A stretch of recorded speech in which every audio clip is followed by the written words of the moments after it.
Hello and welcome to this brand new series of videos called Getting Started with Notejoy.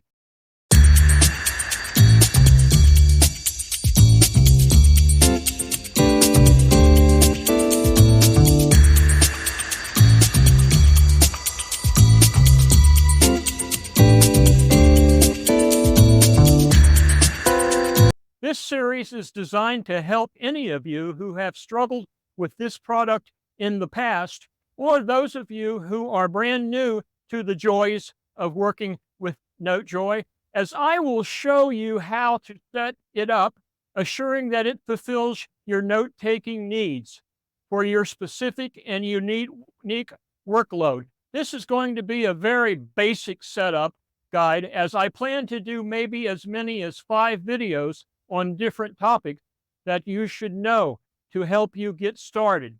Not only will we cover notebooks with this first video, but in the second video, we will explore the many varied techniques of creating individual notes. In the third video, we will learn tagging, and the fourth, we will cover the search feature. Finally, in the fifth video, we will tie up your basic skill set by learning about a variety of smaller features you should be made aware of, including the use of the web clipper. But as I've made clear in this first episode, it's all about notebooks. I'll show you how to create your first notebook, and I'll show you how to stack notebooks. And of course, as we progress through all 5 videos, I will be acquainting you with the fundamentals of the Notejoy user interface. And if you really want to help me, please subscribe to my channel below. Okay, let's get right into the first episode, and this one is about notebooks, as we will get you set up with your very first notebook. Okay, ladies and gentlemen, let's get right into this. We got the screenshot set up here. First of all, let's start off. What is Notejoy? What is the Notejoy package? Well, it's a note-taking package. It's all about note-taking, and it's similar to other note-taking systems like Evernote. That's the big one.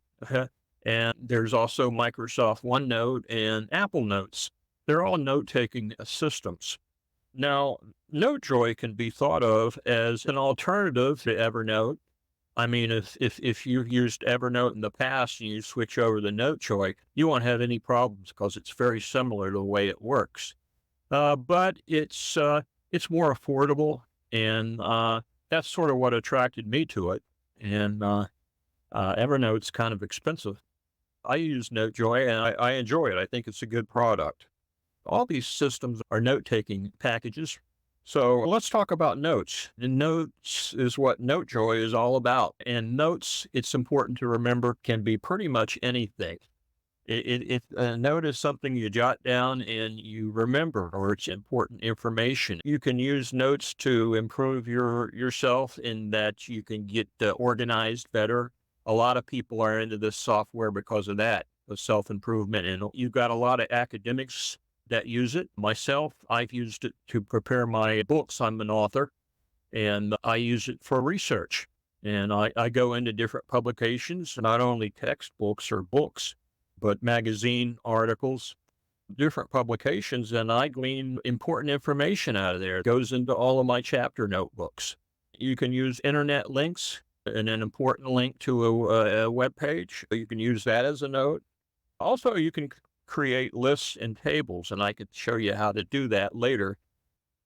Notes are organized into notebooks and tags, and it's important to know that a note can have one notebook, but it can have multiple tags. Let me get into the Joy's user interface. It's comprised of 2 parts. You've got the navigation menu over here, the big black bar on the left, and the text editor, which is down here on the bottom. So the navigation menu, first of all, right up here at the top, you have the Notejoy, whatever you want to call it. It's the name of the software system. Got over here to your right, the iconic bell symbol, which is notifications. You hit that, And this is what you got. Let's see now. You can import your notes from Evernote, Microsoft OneNote, and Apple Notes. That's good to know. I mean, if you're in the middle of writing a book and you got thousands of notes and they're all in Evernote or OneNote or Apple Notes, you can transfer them over into Notejoy. So that's the important thing to know. Now, underneath is the big red button. And it says Add Note. It's the Add button. But actually, it's a lot more than just adding notes. You hit the drop down here. You can add notes. You can add a notebook, and you add a team. You can add a team library. It's important to know. I use Notejoy for personal use for research. A lot of people might use it to organize their personal lives and set their notebooks up into different things, self-improvement, how I'm going to spend my summer vacation, this sort of thing. Uh, but there's also the team aspect to this. You can set up a team account and bring in different people at your work. So you might have a half a dozen coworkers on your team project, and you can set up a note program to compile important notes for a research project that's undertaken by the team. So underneath the Add Note button, the red button, you've got Starred. Now, the starred list is similar to shortcuts list. You've seen shortcuts in different programs, and sometimes they're called sticky lists. You can put important things. An important thing that I put in there, my inbox, which we're going to set up a little later. Inbox is sort of your default notebook. It's where you store all your notes. And every day you go through your inbox and you disperse the notes that you've taken the night before into whatever the notebook they belong in. So put my inbox I star it. So it's right up there, easy to get. Okay, let's see. Underneath starred, you got recent notes. Recently, you've notated the notations you've taken and stuff, sort of get an idea where you're at. Underneath recent notes, you've got tags. And this is the tags you set up. You don't have to set up a note with a tag, but you can. And you can actually give it multiple tags. But a note only belongs in one particular notebook. And that's good to know. I got set up. Notejoy will put my name on there right when I start up. They got my name, first and last name, and they've set up Jeff's library for me. And underneath Jeff's library, they've got a default notebook. They've actually got a notebook set up for you, your first notebook. Okay, so it's called Test Account. There's my icon there, my little picture inside it, Jeff. You can invite somebody. You can invite your coworker Joni to join your group. This is where the group project comes in. You can ask Joe to join it. You might have half a dozen members in your test account or your team account. So that's where that comes in. Underneath that, down here, you've got trash. Some of the notes you don't need anymore. You shouldn't have taken the note, that sort of thing. You can put them in trash. And you can eventually permanently delete them from the trash bin as well. Down here, upgrade. Okay, let's take a look at that. Okay, that's your plan. You want to get the free plan. I started out with the free plan, and recently upgraded to the pro plan. That's the $4 a month. Okay, so that's about it for the navigation menu. Let's go up here and get into the default notebook. And down here at the bottom, you see, okay, here's certain things you can do, and we'll be going through those. But first of all, let's start our first note. We're going to add a note. Okay, and here we go. And right up here, it says untitled. You got to give it a name. My first note. Down here in the body of the note, we're going to just put my name, Jeff. Okay. So let's go through these things in the text editor down there.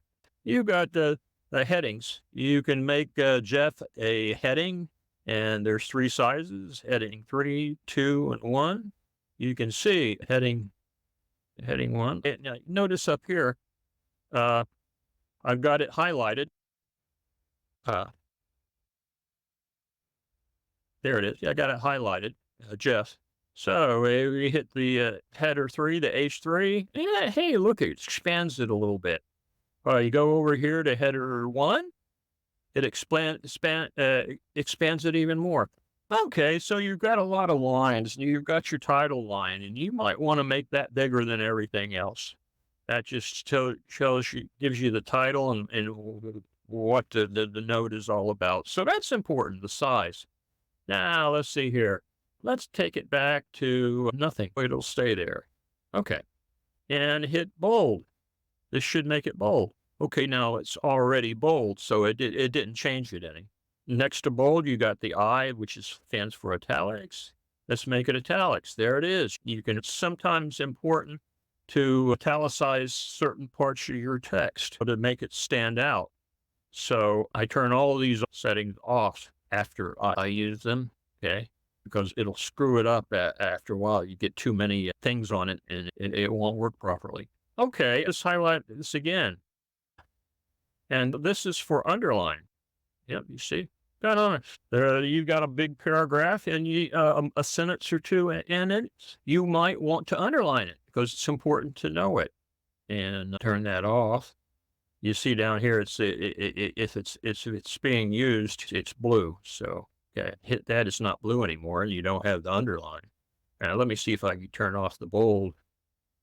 Yep, the bold's off. Okay, so it's not bold anymore. This one over here, again, let's go up here and let's highlight this. This is a strike through. Okay, of course, certain sentences in a paragraph, you might want to strike through it, this sort of thing. That's what a strike through is. So now I've got my name highlighted up there. Let's go over here. That A there, that stands for color. Okay, and let's make it green. Turn it green. Certain titles or paragraphs, headings, you might want to use a different color. It just stands out. Next to the color is highlight. Okay, let's go down here and hit Jeff. First of all, we want to go and we want to use green under color and then highlight. Look at there, it's coming in green. So you highlighting a portion of your paragraph. So that's good to know. Okay, you can make certain lists. Let's make a list here. 1, 2. Okay, three words there. We're gonna make a list out of them. Okay, it just uses the bottom. Okay, folks, you need to remember to highlight these things. I've done this before, I know. Okay, you got your numbers there. 1, 2, 3. Okay, and let's highlight everything. Okay, and that's a numbers list. Okay, we got bullets. Look at there, right next. You change it to bullets, and then you can change it to check marks. So that's your list. Okay, now you can set up a hyperlink. Okay, let's see. Let's set up a hyperlink, Jeff.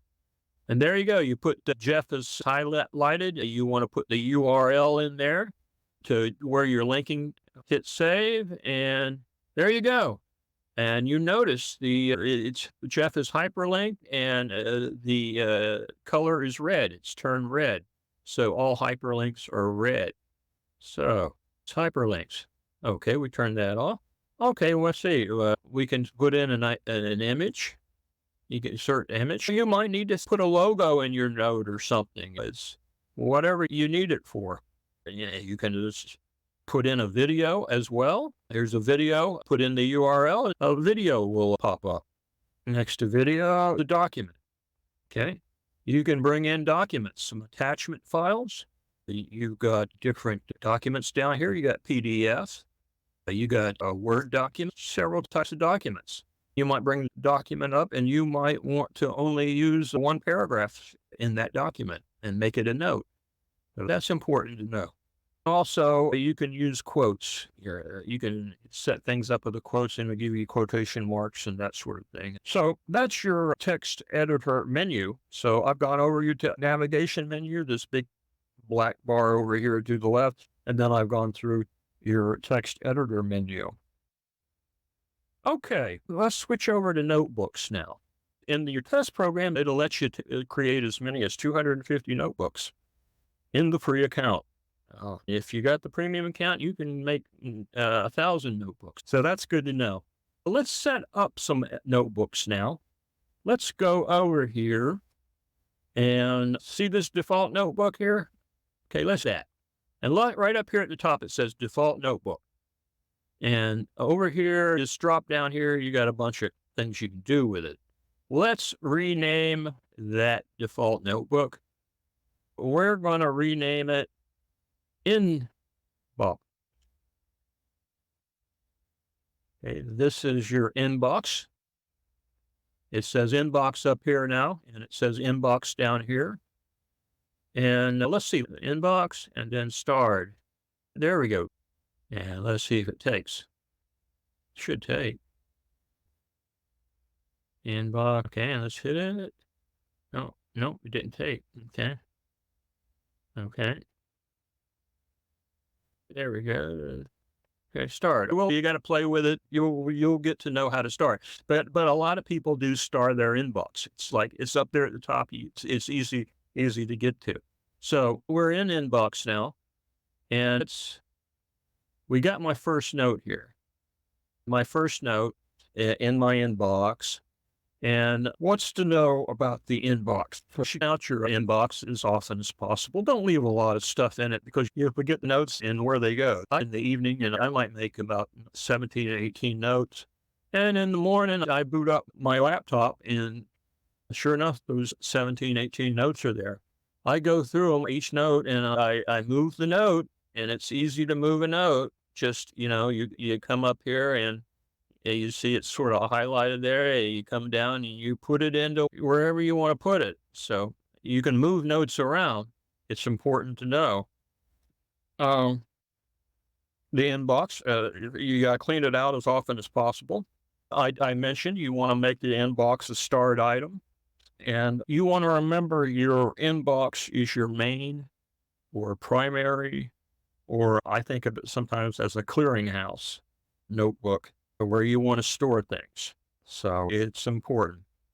Okay, let's set up some title notebooks and stack some chapter notebooks after it. You see, you can set up notebooks and you can add another notebook and make it the same level as the notebook above it, or you can make it subordinate to a main notebook.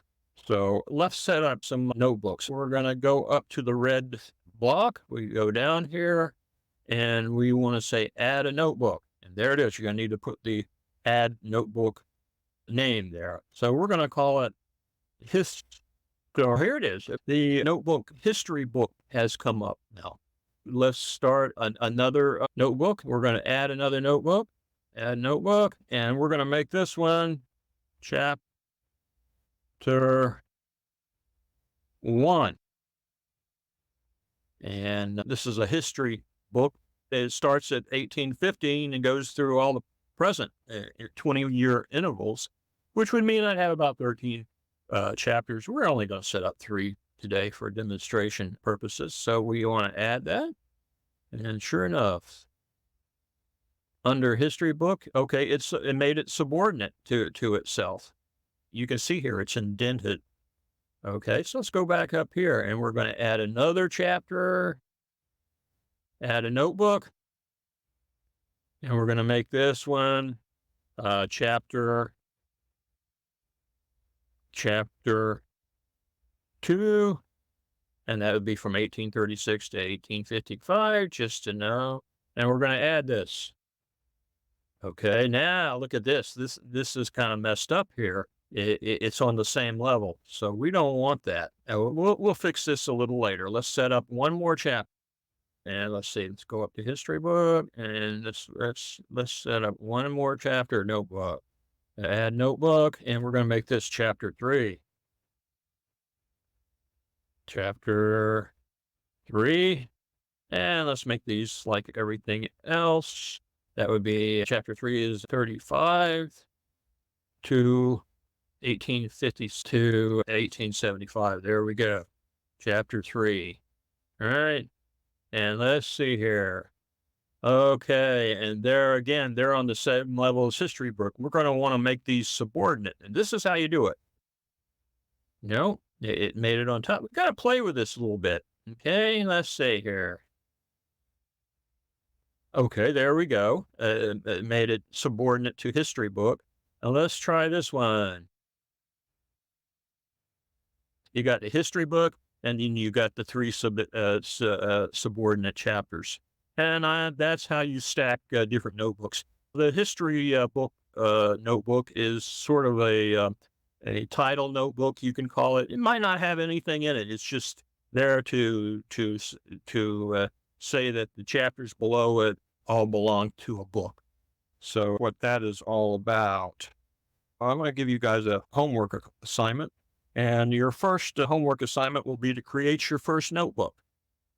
And if you want to start playing around with it, if you want to start using subordinate notebooks, that sort of thing, do that as well. Stacking is a little more advanced for you. The next video will be covering note-taking next week.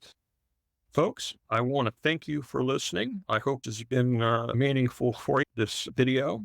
I hope you have a note-taking experience. Thank you, folks.